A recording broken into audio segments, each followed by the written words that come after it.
Hey everybody, today we're going to discuss how to create and build rentals in RouteStar. The screen you see in front of you is where we begin. And to get here, you simply click the drop down on the rentals and go to items currently rented.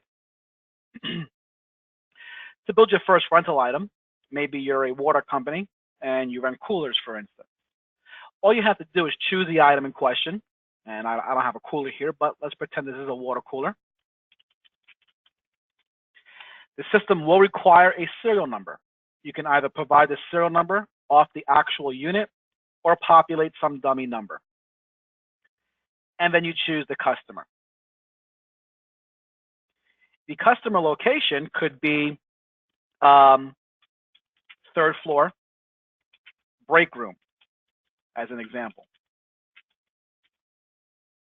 And then you give it a monthly charge of how much you're charging this customer per month for this cooler, as an example.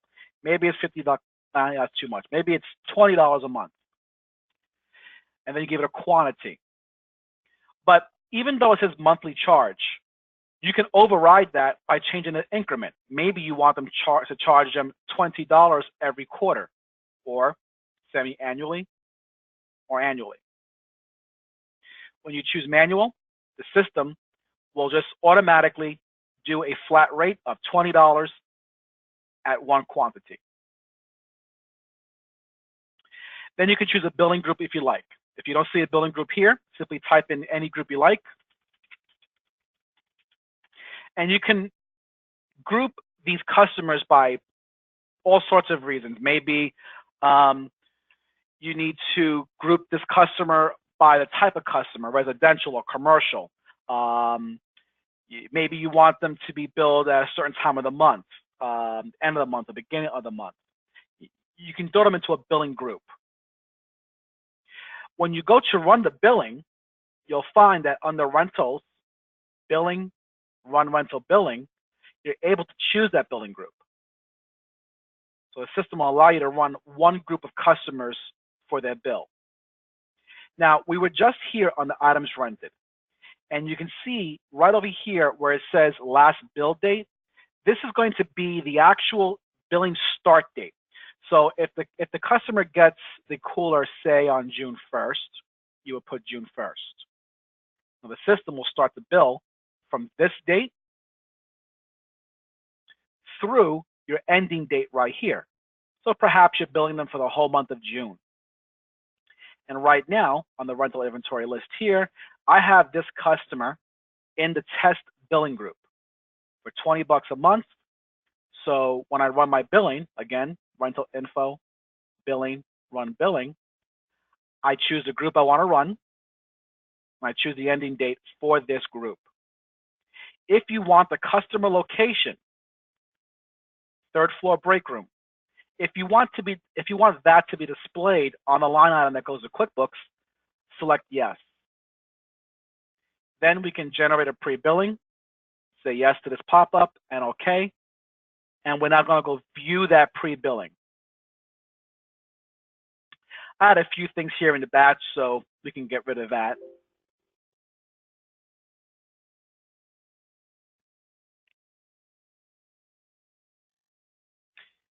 Hey everyone, today we're going to discuss how to work the rental side in RouteStar, how to use rentals and bill for them.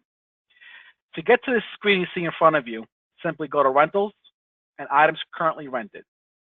And then we can start to build your rental transaction. You choose your item that's being rented and a serial number. The serial number can be the actual number off the unit, or you can put in some dummy arbitrary number. It doesn't matter what. But the system does require a serial number. And then we can choose the customer in question. Right over here is the customer location. Perhaps this is going to the first floor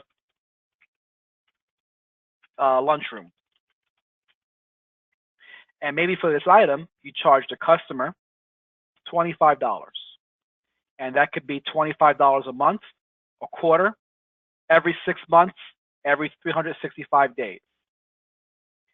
When you choose manual, the system completely ignores any other billing increment and we'll charge a flat rate of $25 no matter how long it's on rent for. Let's say we got a monthly customer. Right over here are your billing groups. The billing groups are handy in the event that you have a customer who may get, a group of customers who get billed on the 1st of the month, or a group of customers who get billed on the 10th of the month. You can throw them into a billing group, like billing group 1, that represents the first day in the calendar month, or billing group 10, the 10th day in the calendar month. Or you can create it by residential or commercial. Essentially, what you're doing is you're grouping like customers into one billing group, so you can batch bill them all at once. I'm going to choose test group name right there. And then, of course, you have a delivery date. The system doesn't care so much about the delivery date. That's purely informational for you. What you'll want to produce, however, is the last bill date. This is the actual billing start date in the current cycle. So if the system, if the unit was delivered on the 1st, maybe you want billing to start on the 1st of June. Maybe you don't. Maybe you want this customer to start in July or the 13th. You choose whatever date you want the system to start billing from. And then you keep building your rental transactions just like that. Choose the item being rented, enter a serial number, choose the customer, enter a location, a charge, and a billing increment. The billing group is purely up to you if you want to use it as needed. And choose your last bill date of, again, this is the billing start date in the current cycle. If an item comes off rent and they're done, all you have to do is simply delete the customer name and the location and remove the group. You simply delete it. That's it. Nothing else to it. Come into here, remove this, remove that, and remove the group. And now this item is no longer on rent. You can go ahead and rent it to somebody else now. And of course, keep changing the appropriate charges and billing groups as needed. Now, when it comes time to bill the customers in a particular group or the entire inventory list or everyone who's got a rental, all we have to do is close this out. Under rentals, go to billing, run rental billing. If I choose a billing group, it'll only provide a billing for this one group. Leave blank for everybody on who has a rental if you don't want to bill by group. And you choose an ending date, which I'll say June 30th. Now remember that when we were here, we told the system June 1st was the last bill date, which also represents the first day in the current cycle. So the system is going to bill from June 1st through June 30th. Here, I have include customer locations on the invoice that goes to QuickBooks.